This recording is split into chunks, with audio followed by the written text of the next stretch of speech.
Here we can see a model of the spinal cord in cross section. We can see our outer white matter divided into anterior, lateral, and posterior white columns, and our gray matter divided into anterior, lateral, and posterior gray horns.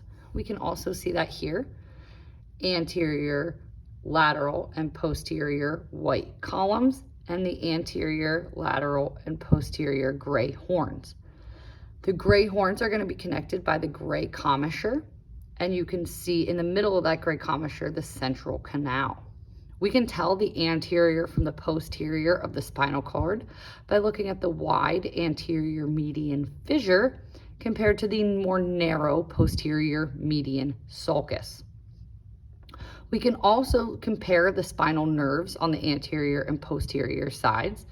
The anterior side, we are going to see the anterior spinal root, and on the back we will see the posterior spinal root with that dorsal root ganglion. So seeing that little ball that is the dorsal root ganglion is a good indicator that this is the back or posterior part of the spinal cord.